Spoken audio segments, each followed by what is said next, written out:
welcome into Vol Society Live on this Wednesday night. My name is David Morrison. I'm the Vol Society lead analyst right here on the Vol Society Network. Don't forget, we're all over social media tonight. Facebook.com/UT Society. On YouTube, youtube.com/Vol Society. And on Twitter @Society Vol. And also, if you want to chat along, go right ahead. Timothy's already in here giving us a hi. So hi right back to you and a go Vols. Like I said, wherever you're watching us on, just give us any questions or comments. Like I said, it's your show just as much as my show. Tonight we're going to be talking about just pretty much what's going on at fall camp. Practice got underway on Monday, so we'll talk about all the news and notes that went on the first 3 days of camp. Like I said, practice continues on throughout the rest of the week, and so on and so forth. So we'll go ahead and we'll start. Sunday was the annual press conference to start fall camp. So on Sunday, Josh Heupel took the podium. Alex Ghost, the offensive coordinator, and Tim Banks, the defensive coordinator, all just gave their opening statements and what to expect from the team. And the big news coming out of that press conference is Tennessee's already down a running back as Laneith Whitehead is out for the season with an upper body injury. He suffered it basically during spring practice and just never recovered. And, you know, really you want to go back even the last season because he was banged up for the most part. Our founder Brad's in the chat tonight saying a big go Vols. So tough blow for Tennessee. Like I said, you know, last year the Vols had a lot of running back injuries for the most part. Like I said, not only with Whitehead, but, you know, you had Tyjon Evans who got banged up. You know, we got a great running back. I'm about to mention him in a second, Brad. You know, like I said, going back last year, you had Tyjon Evans kind of got banged up midway through the year, and he was kind of our feature back, and then he hit the transfer portal, and now he's at Louisville. And then you had Jabari Small come in, and Small was pretty much banged up, even going back to spring ball in 2021.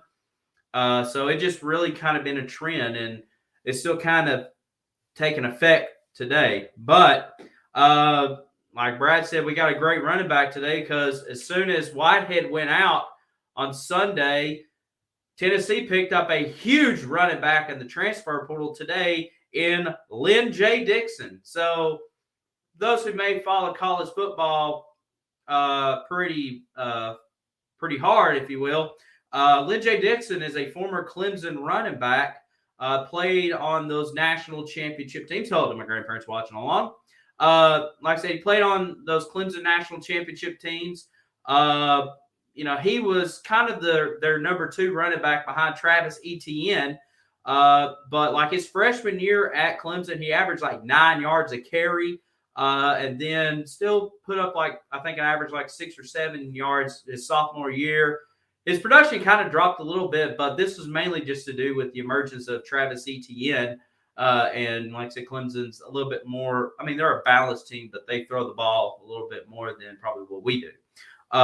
So like I said, this is just kind of a blessing in disguise. Brad said it's a great asset for us. Yeah, I mean, it came at a perfect time because, you know, I remember when Jerry Mack, our running back coach, said last year you have to have 5 running backs in your room to go through a SEC season. And he's right. Like I said, with Whitehead going out, you know, you were looking at some freshmen in Justin William Thomas and Dylan Sampson. You know, like I said, right after Small and Wright, who's young themselves, just going in the second year in this offense. But now you got a veteran running back in Dixon coming aboard. Now, like I said, Lynn J. Dixon, he hit the transfer portal at the end of last year and went to West Virginia. As a matter of fact, went through their spring practice, played in the West Virginia spring game, scored a long touchdown run, and then something happened that he hit the transfer portal right after spring ball. I'm not sure if it's something on his end or if it's West Virginia's end, but, you know, for me personally, I'm happy he's here because, like I said, that fills a big void that you don't want to see any of the running backs get hurt, especially Small and Wright. Well, even the freshmen. But you do have a hole to fill. So we'll find out where he's going to fit in. I'm sure he's probably going to get some touches. I mean, you're bringing in like I said, a pretty big running back in the transfer portal, and and funny thing is, Lynn J. Dixon was originally committed to Tennessee back in 2017, and then decommitted and ended up going to Clemson. So it kind of comes full circle for him. So happy that he's on the team. Like I said, it's a big pickup for us today. Yeah, Brad said he's a 4-star. He's definitely playing. I think he will. I think it's probably, like I said, like I said, he's coming into, already going to be day 4 of fall camp, so he's going to have to pick up the playbook pretty quickly. But, obviously athleticism and talent's going to help you out along the way. But, it's going to be interesting to see where Josh Heupel and Alex Golesh fits him in the depth chart. Like I said, I still think it's going to be Jalen Wright and Jabari Small going to be 1-2. I say Dixon will probably come in, but, I could see them rotating them in. And especially, the first games against Ball State. And, Tennessee is not going to show their entire hand to everybody. They're going to probably play very, I won't say a vanilla offense, but, not going 100%, especially because the next week you got to go to Pitt. So I expect that first game, kind of like last year, a lot of rotation of guys, besides Hendon Hooker and Cedric Tillman. But you're going to see a lot of just trying to fit some different puzzle pieces, different packages, especially against a Ball State team that you should win very handily. But, like I said, big pickup for Tennessee today in the transfer portal, especially, like I said, with Whitehead being out. All right, so we'll go ahead and review the 3-day practices. And I got all of my notes from VolQuest. So I'll give credit to Brett Hubbs and Austin Price and those guys. Basically just kind of took what they said because they're more inclined with the practices than kind of a lot of the other media is. So here we go. So Monday, Brad said, Brew going to be eligible for us. He should be, and I'm going to mention this here. So the day 1 on Monday, the big story from Brew McCoy was, it looked like he was out of shape, not in football shape, but that was cleared up very quickly by Brett Hubbs and Austin Price that he had a hip injury during the offseason in his transition from USC to Tennessee. And like I said, Brew McCoy was working with the third string.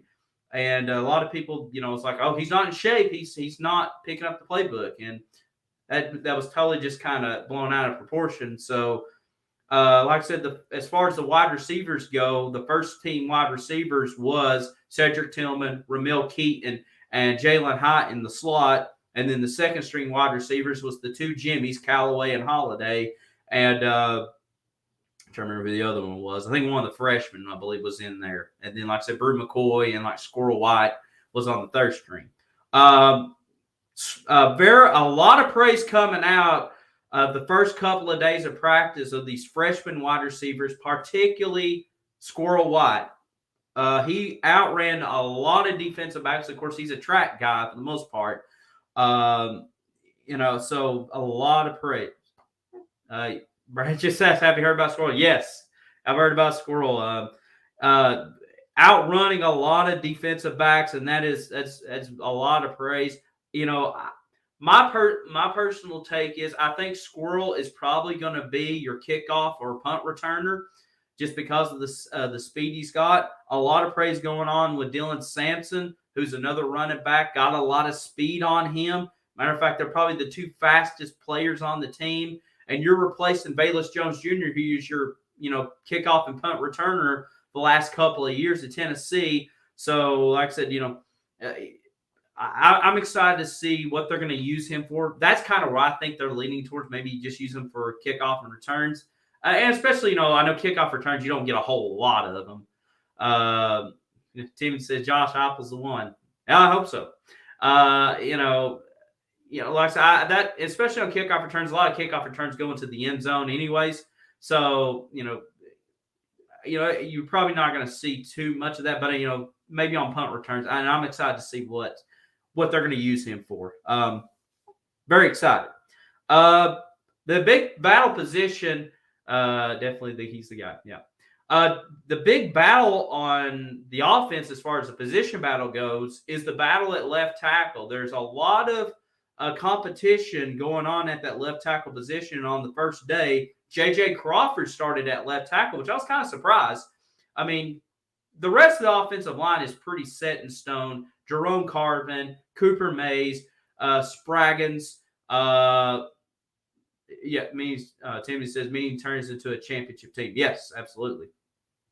Hopefully so. And then Darnell Wright at right tackle, which he's been there for 3-4 years now. So I don't expect him to be moving to left tackle anytime soon. But it's kind of the battle right now that getting a lot of press right now. Gerald Mincey is right now listed at second or practice with the second team. J.J. Crawford at left tackle kind of starting. So we'll see how that goes. But a lot of praise to the offensive line from the coaching staff. They're really improved from last year. There's some good battles all the way around as far as positions go. There was some praise for Dane Davis. Matter of fact, I'm kind of jumping ahead. I know today they really focus on the offensive line. Jerome Carvin, they said, has really taken on a leadership role, which he's like a very positive, kind of quiet guy. And he's really established himself as a leader on that offensive line, along with Darnell Wright. Cooper Mays has really improved. Dane Davis has done very well. He seems to be healthy. So a lot of praise for that offensive line coming out of the first 3 days of camp. And then going back to Monday, the defensive backs got a lot of praise. You look at they talked about Wesley Walker has really done a fine job. A transfer from Georgia Tech. Andre Turrentine from Ohio State looked good. Brandon Turnage has looked well. Warren Burrell has looked very well. And then Kamal Haddon was looking good the first day of camp. And then, unfortunately, he didn't practice today. Had some sort of an injury during practice between Monday and Tuesday. So he didn't even get to practice. So we'll see how that's focused out because, like I said, Kamal Haddon could possibly be starting on one of those corner positions next to Warren Burrell. And then the rest of it, you're trying to fill out, who's going to play the nickel, who's going to play the dime package. Obviously, Jalen McCullough and Travion Flowers is going to be your two safeties, but who's going to be that nickel position? If Haddon is in, we don't know how long Haddon's out. Hopefully not long, but now do you move Brandon Turnage to the corner, or do you move Turrentine or Wesley Walker? So there's a lot of questions going on, and that's kind of like I said, a concern coming out of today is Haddon not be able to practice, but we'll see how it goes. But they had a great Monday as far as just learning the defense again. Like I said, this is the second year in the Josh Heupel system. So like I said, there was a lot of learning curve, a lot of just trying to adapt last year. And now, this year there's a lot more confidence and, kind of listening to Brett Hubbs, this team looks a lot more physical right now than they did back in the spring. And, they really kind of praised the off-season workouts and players staying healthy and, not eating too many cheeseburgers or whatnot, although maybe some offensive linemen can do that, or even D-line. So like I said, it just seemed like everybody was really focused. Even on the defensive line, there was the big story out of day one was Rodney Gardner. A lot of these young defensive linemen going through a Rodney Gardner practice, like, he's a very strict coach, but he's a very, coachable coach, very great developing defensive lineman. So some of the young guys, kind of struggled at the beginning, but it seemed like today they got a lot of praise. Particularly Tyler Barron had a great day today. He's really buying back into Rodney Gardner's system, which he did last year. But now it seems like he's really doing a great job. He's trying to get one of those edge positions right next to Byron Young. Latrell Bumpus had got some great praise today. And I know, like I'm jumping all over the place here. And Bumpus says he's going to play in some edge positions and some pass rush play. So we'll see how that goes. But, seemed like a lot of these positions are getting some great praise out of the first 3 days. Day 2, Joey Hassel took the podium. So this is Tuesday here. Really talked about the quarterbacks. He said Hendon Hooker, they basically told Hendon Hooker to relax this year. This is your team, your QB1, not to build a big head on him, but just last year, coming in as a transfer portal quarterback, battling Joe Milton. Of course, ended up losing the job to Joe Milton at the beginning, which he ended up getting the job, obviously. But, they really told Hendon Hooker to relax. He seemed very relaxed in practice, seemed very confident. And then Joe Milton has done a great job. Like I said, they said he's had a great attitude ever since he lost the starting job. He's been basically Hendon Hooker's biggest cheerleader. They talked about, during games last year, every time Hendon Hooker throws a touchdown, Joe Milton was there to cheer him on and congratulate him right when he come off the sideline. So there's great friendly competition. Brad says, remember when Milton threw a football over those mountains? I remember. I was there when I saw that. So it seemed like, look, so we kind of joke around with Joe Milton, but, it seems like he's, he could have easily just said, hey, I'm going somewhere else. Somebody else can use me. But he stuck around. And like I said, he's had a great attitude, and he knows his role as the backup right now. And Brad, and like Brad said, he's a good guy. Definitely is. So we'll, like I said, I'm happy for him, and hopefully he can continue that. And who knows, in 2023, he still has another year of eligibility. Yeah, you're going to have Nico come in. You got Taven Jackson. He's still he could be in that mix. Is Hooker still the starting quarterback? Yes. Hendon Hooker is QB1. No doubt about it. He is our guy. And like I said, I expect some big things from Hendon Hooker this year. A lot of people's putting the dark horse Heisman praise on him. It could happen. I think if Hendon Hooker if they want to make a serious contender for him, 2 things need to happen. He needs to get over 40 touchdowns. Last year he got 31 and didn't even start every game. I think he's going to have to get over 40 touchdowns, and he's going to have to either beat Georgia or Alabama. Even beating Florida is not going to get you a serious threat. You're going to have to beat one of the big 2. But for me personally, if that happens, that'd be awesome. But I just want to see Hendon Hooker still develop to where he was last year. Yeah, 3 interceptions last year, definitely, Brad. Is all Hendon Hooker threw last year. I mean, I posted a video, I guess back in the late spring, of Josh Pate from Late Kick Live, talked about, Hendon Hooker. Not a lot of people talked about what Hendon Hooker put up, and they said, you look at his stats, you were thinking, what playoff team did he play for? Or what New Year's Six team he played for? And it was just Hendon Hooker at Tennessee. We went to the Music City Bowl last year. So, I expect some big things from Hendon Hooker. I think he's kind of an underrated quarterback going into SEC play this year. Like I said, just be poised in the pocket. He is the maestro of this offense. I mean, the offense runs through Hendon Hooker. If it goes, if he's doing good, the rest of the offense is going to be good, which obviously that's what the quarterback position is in general. But, I mean, without having Hendon Hooker, you don't have much of a shot. Like I said, I call him the maestro, which I kind of took that on Marcus Mariota when he's with the Titans, because Mike Keith used to say that all the time. Speaking of quarterbacks, how about quarterback we got next year's class? Nico, yes. Very excited about Nico. Yeah. A lot of praise for him. Very athletic. Seems like very comfortable in his own skin. Like I said, hopefully we'll get to see a little bit of Nico. I'm sure ESPN or somebody who broadcasts high school games. That's all right, Timothy. I don't know how to spell his name too half the time. But hopefully we'll get to see one of his high school games on national TV next year and see how he really does. I'm just seeing a little bit of the 7-on-7 stuff, which you can kind of take so much with that. But everything I've read, he's really good. So I'm excited to see what's going to happen. And then wrapping up kind of a practice with day 3. I already mentioned the offensive line. Today they practice on pass protection and downfield blocking, mainly with the running backs. Look really well today from what I've heard. And that's going to be a big key thing. Like,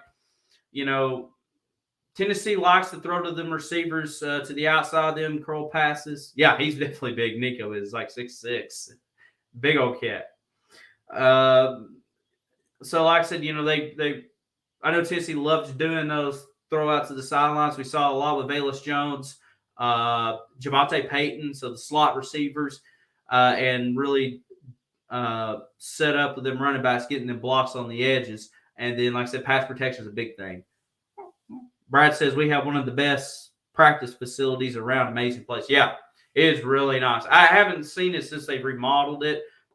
Obviously, I've went by the building going to Neyland Stadium several times, but just from looking at the pictures, it looks really, really nice, and it's pretty amazing. Like I said, the way college football has gone the last several years of just practice facilities. It's right inclined with the NFL. It's just amazing. So look, like I said, I'm excited to see what they can do, especially on third down on offense.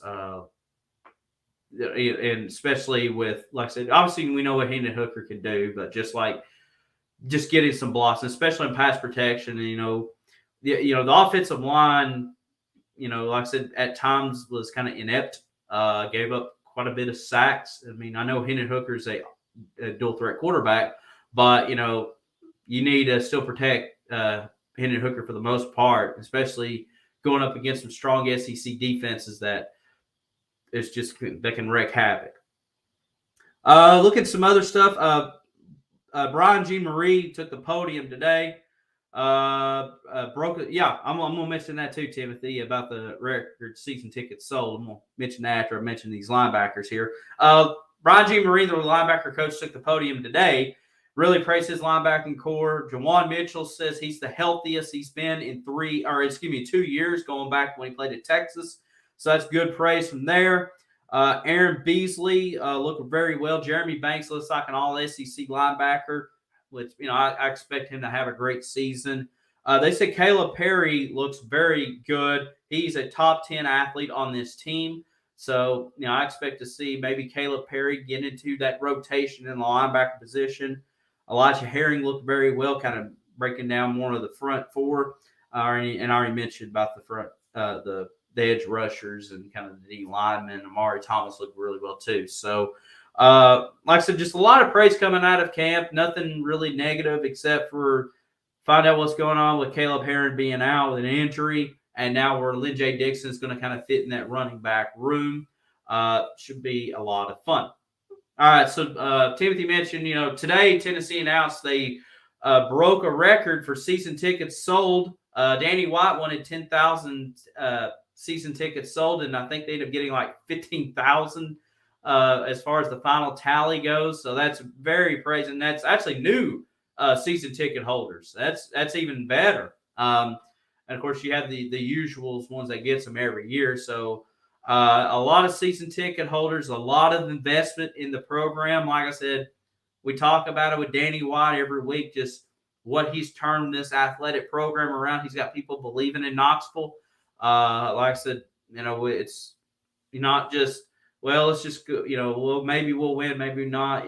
It's just there's a lot of belief, a lot of positivity, a lot of great direction going up in there. So, and, very excited to see. I know Tennessee's changed their ticket procedure this year. They now went to Ticketmaster.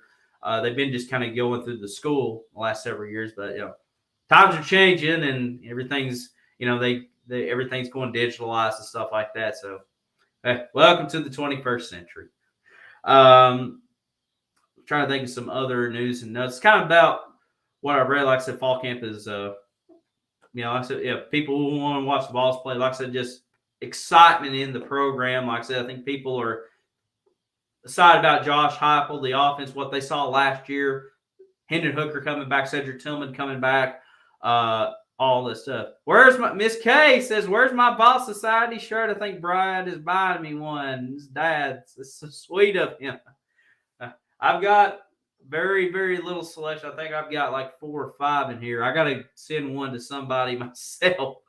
But like I said, if you're interested in a Vol Society shirt, please reach out to us so we can get a pre-order and get it out to you by football season, and we'll definitely get that going. Like I said, a lot of good stuff coming on through Vol Society. So, Brad, you'll have to get your folks involved with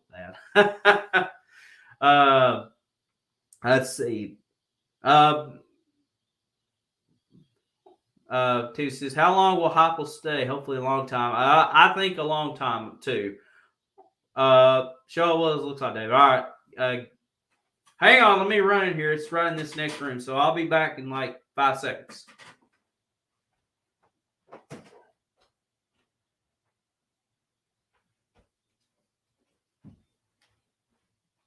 All right, I'm back. This is the official Vol Society shirt. Hope you can hear me. This is the front of the shirt. It is a dry fit shirt, so you can wear it in the muggy weather right now. So it says Vol Society established 2020. On the back, a famous quote from our founder, Brad, on one of his reaction videos. It's not just a game. This is live. And then there's our Facebook page and our Twitter page. We couldn't get our YouTube page on there. Google kind of shut that down for us. But that's what it looks like. This is our Vol Society t-shirt. Let me sit back down here. There you go. Like I said, I have a large right here.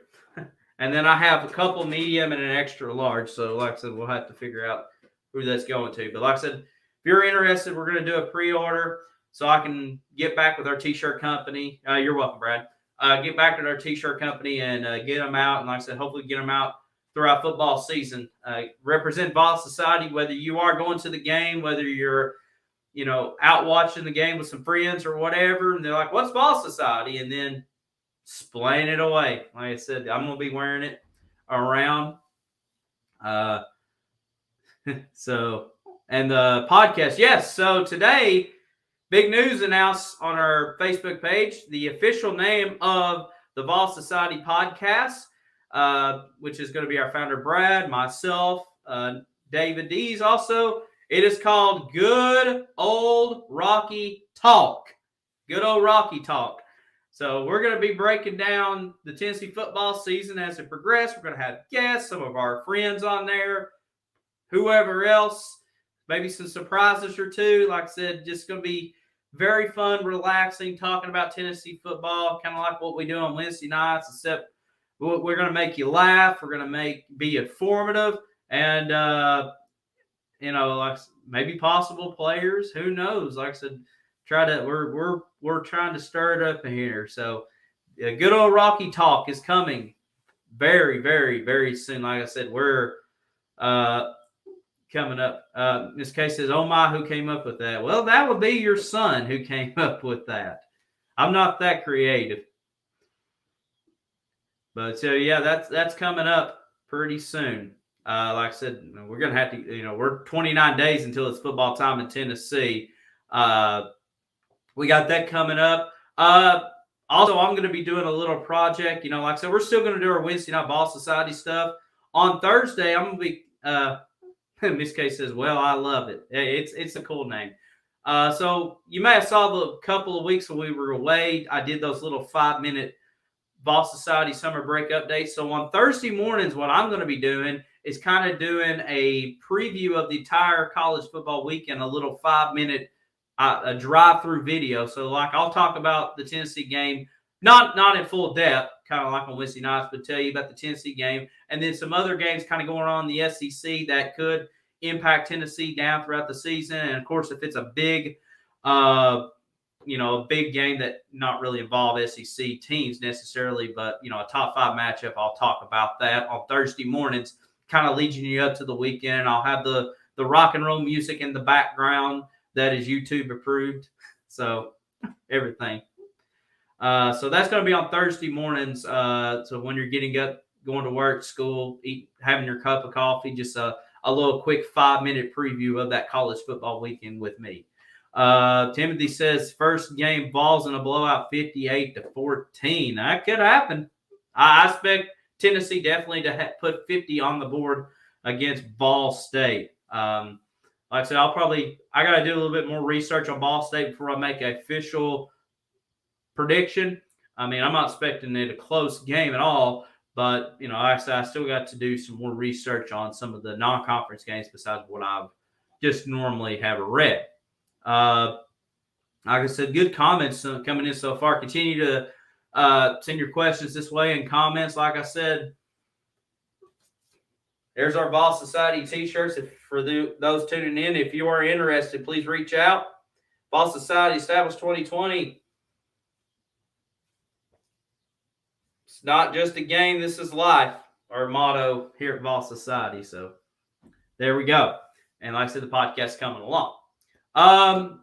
Tennessee is supposed to scrimmage each other sometime next week. The first official scrimmage of the season. Like I said, they went full pad, or they went shoulder pads today. They're still not doing full contact up until up until next week. UT Martin, another blowout win. Akron, the non-conference schedule besides Pittsburgh looks like blowout city, and probably some SEC games will be blowout city too. Looking at Vanderbilt, Missouri, along the way. Going back to Brad's comment earlier, podcast, we will also share our predictions for the week. So some game predictions. So yeah, definitely so. Miss Cam, I just missed your comment. Have you always been crazy over the Vols like the Frank family?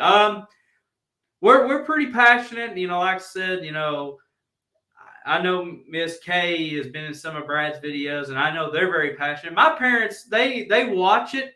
They don't jump up and down as much as I do. I'm the more energetic one. Like I said, Dad will kind of clap along and say something, but it's kind of, they're very more relaxed and a little more subdued with it.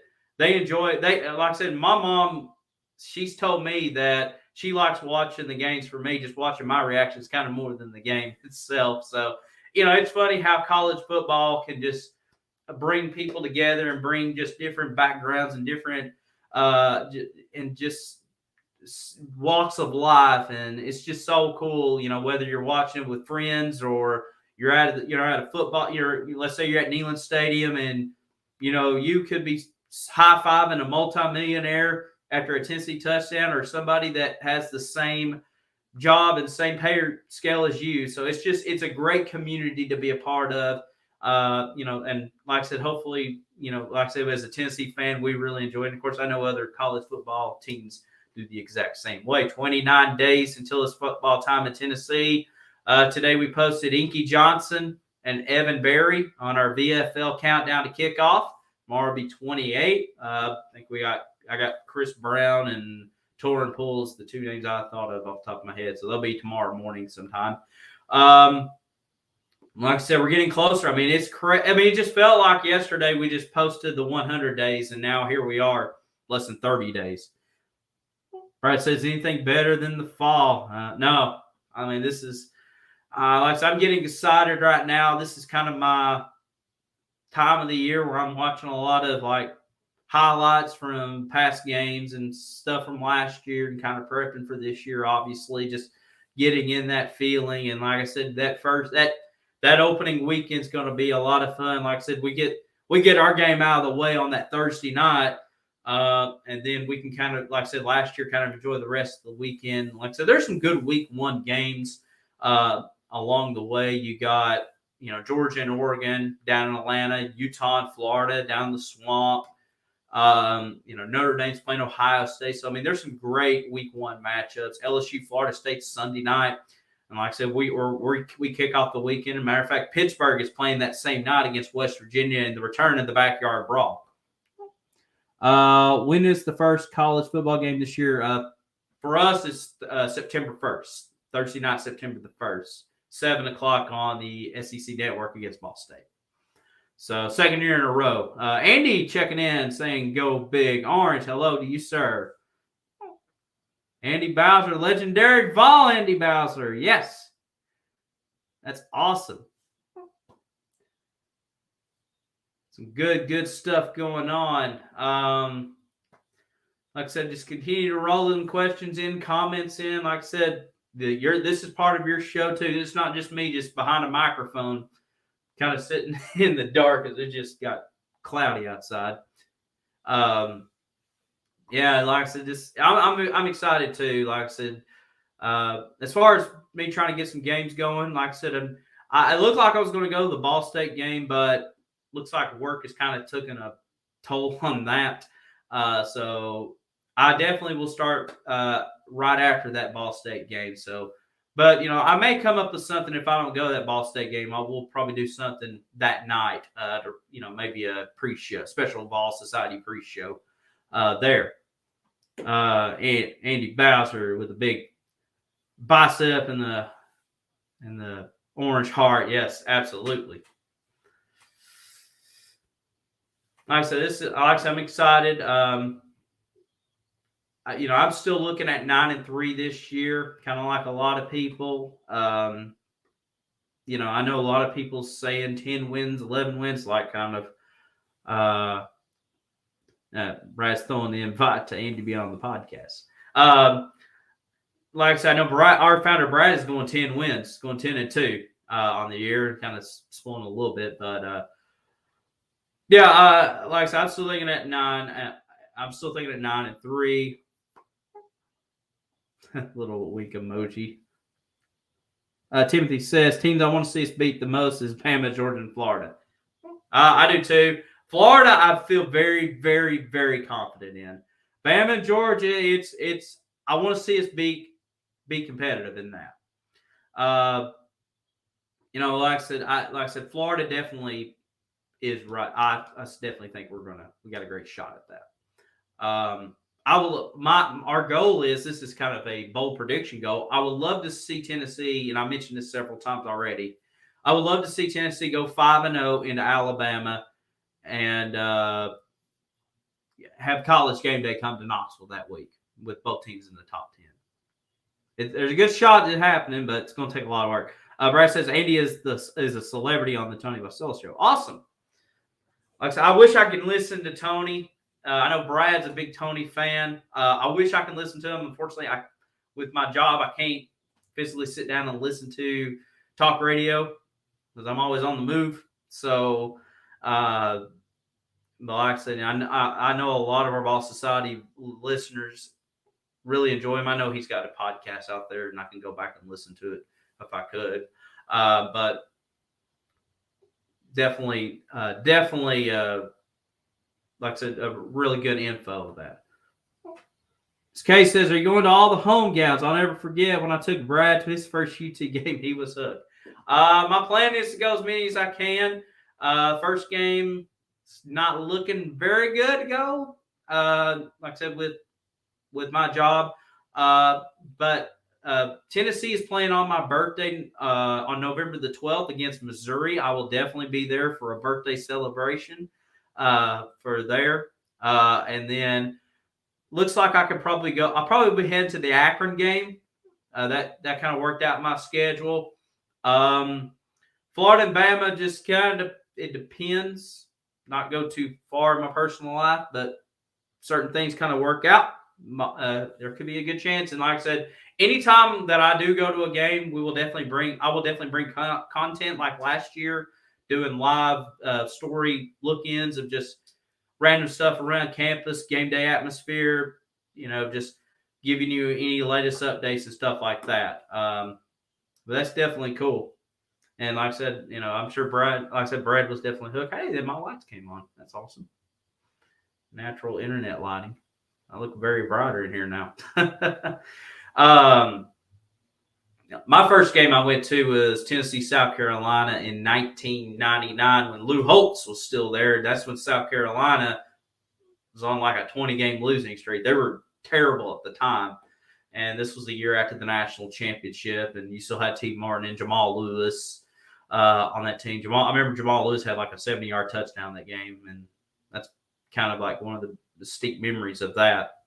I was in the 8th grade that year, so, and then I've been over 50 games since then. So I mean, it's just like I said, I truly enjoy it. I love going up there. Just being a part of the atmosphere. I've seen some great games. Like I said, my favorite Tennessee game I ever saw live was in 2015 when we played Georgia and had that big comeback against them. It was when Dobbs and Kamara was there. That was the first game, I believe, with the Smoky Grays. Second game. The first game was the Florida game. Or maybe it was the first game. I can't remember now. Do you know the game that had the largest crowd in Neyland history? Yes, that would be Tennessee, Florida in 2004. That was this was around the time that Tennessee wanted to put our game with Florida like at 9 o'clock kickoff. Thankfully, they eliminated that. But yeah, that was the infamous James Wilhoit game. Guess who was at that game? I believe that'd be you, Mr. Brad. I believe because you had been at UT at that time as a freshman. But yeah, that was the James Wilhoit field goal. He missed like the extra point, and then he came back and redeemed himself and hit the game-winning field goal. Okay? I was a freshman at UTK, and K. Frank was sitting next to me. That's awesome. I do remember that game. I actually saw that at home. When I was still living at home at the time, so I remember that very well. That was a fun evening, and hopefully we get another repeat of that game this year. Actually, I like to have a blowout win over Florida, not necessarily winning on a late game field goal, but we shall see. Brad said, loudest game I've ever been to. I'm sure, yeah. Yeah. It was like 109,000, I believe is what the official tally. Almost 110,000 fans. Yeah, epic. Definitely so. Like I said, because I think that at one time the two highest attendance games was the Tennessee-Florida game from 2004, and I think 98 was the second highest, if I remember correctly. And like I said, now we're down to 101,000 if we can get that. That's probably, the 2015 Georgia game is probably my favorite. Like I said, I've seen Tennessee and Florida and Tennessee, Bama. All were not great memories. Like I said, I've only seen Tennessee beat Georgia once. Yeah, because I've been to 4 or 5 Georgia games, and including the shutout loss, which was awful. James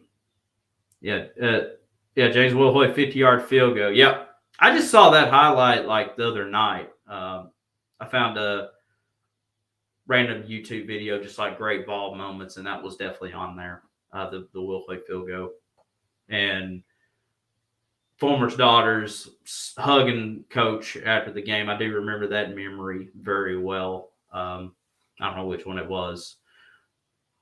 Unreal moment, absolutely. Yeah, definitely. Well, since, I know Brad's talking about his favorite moments, what's your favorite Tennessee moments, whether it's you're at Neyland Stadium or watching at home? I know a lot of people remembers, obviously, the Juwan Jennings Hail Mary catch in 2016.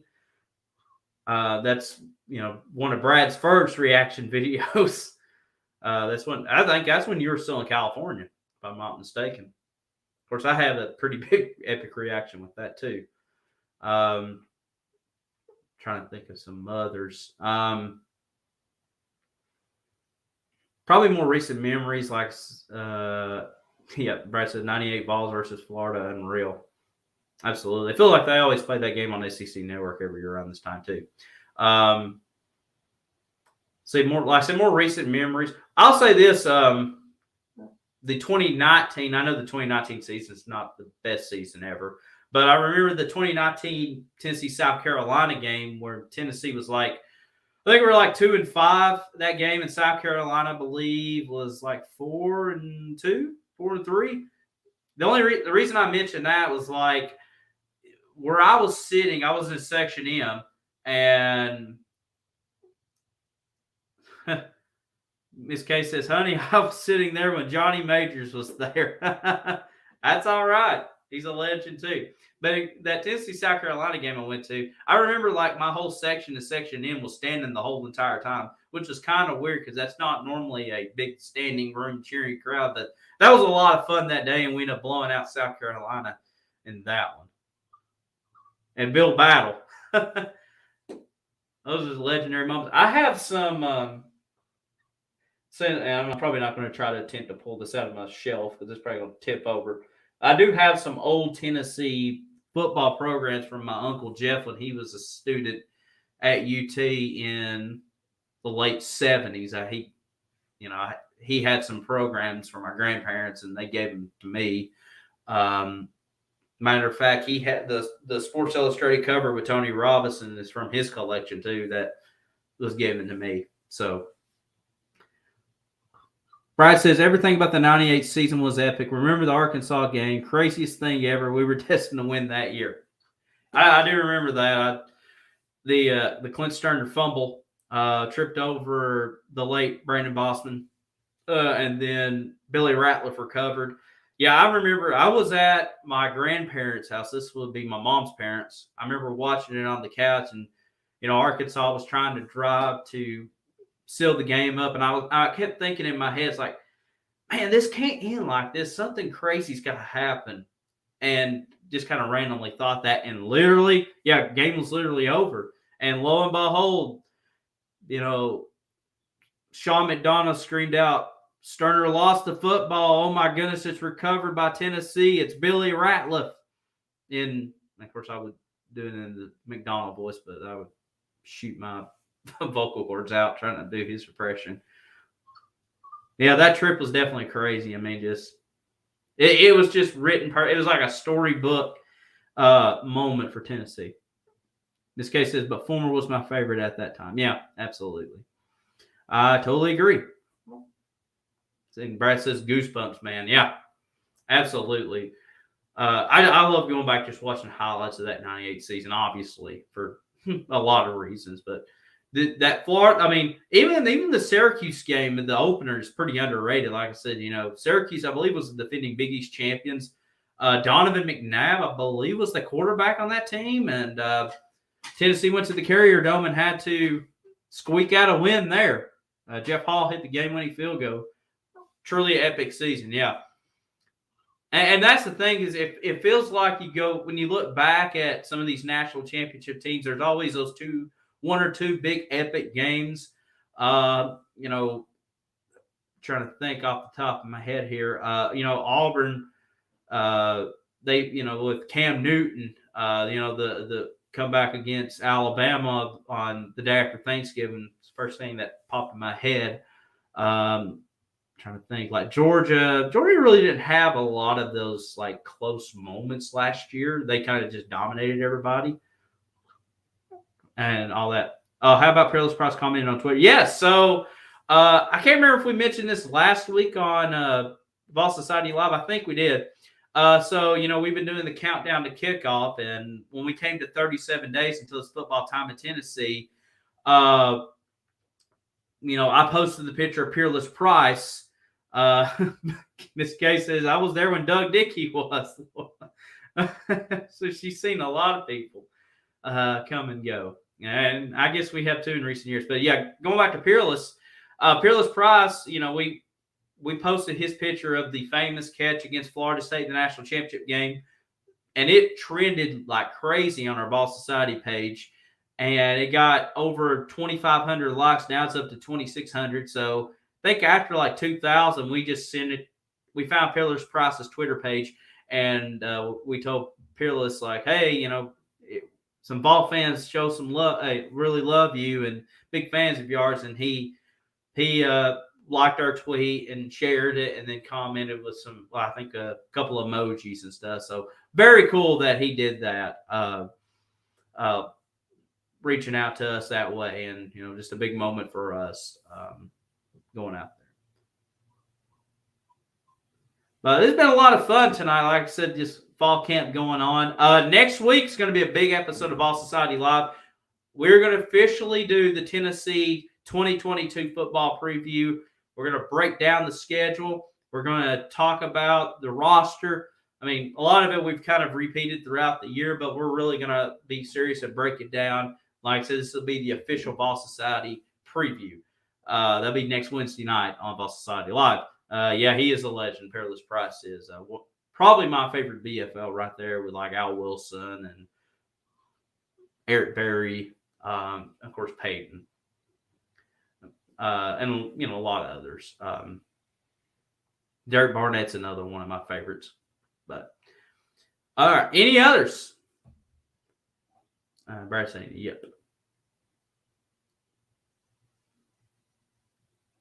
Like I said, thanks for everybody kind of tuning in tonight. Like I said, next Wednesday night will be the official team preview. We're going to break down the schedule. I'm going to give you my official win-loss record of where I think Tennessee's going to finish this 2022 season. A lot of stuff going on. Please make sure to follow us on our social media pages, facebook.com/UTBallSociety, youtube.com/BallSociety, and on Twitter @SocietyBall. Don't forget, if you want a t-shirt, Ball Society, please reach out to us so we can get some pre-orders going. The podcast, Good Old Rocky Top, coming very soon with Brad, David, and others to talk about Tennessee football. And then, like I said, we're just 29 days away until it's football time in Tennessee. Like I said, make sure you follow us for all the latest news and notes about University of Tennessee, and it's not only the football season, but all that. Miss K says, honey, I'm a legend. Absolutely. Miss K is the GOAT. Absolutely. I know Brad is loving that too. And it is almost time, folks. Like I said, thank you for everybody tuning in. We'll be back here next Wednesday night, do the official Tennessee football preview. It's going to be here before you know it. Oh, yeah, give it a shout out to the Smoky Mountain Club, the official NIL affiliate with the Tennessee student athletes. Please give them, NIL the athletes, official sponsor of Tennessee athletes. Give them a follow on Twitter. They reach out to the players. They do some great stuff for them. And Miss K goes, whoop, whoop, after I called her the GOAT. Absolutely. Yeah, follow them on Twitter. They're very interactive there, and they've been supportive with us, as far as launching the podcast goes. So that's all we got here tonight. Like I said, thank you for everybody. Next Wednesday night, we're going to really break down this team. Like I said, we've kind of touched it here and there, but it's go time next week. So very excited about it. That's all the time I've got. Like I said, we'll talk to y'all next Wednesday night, the official Tennessee football preview. Until then, have a great night and go Vols.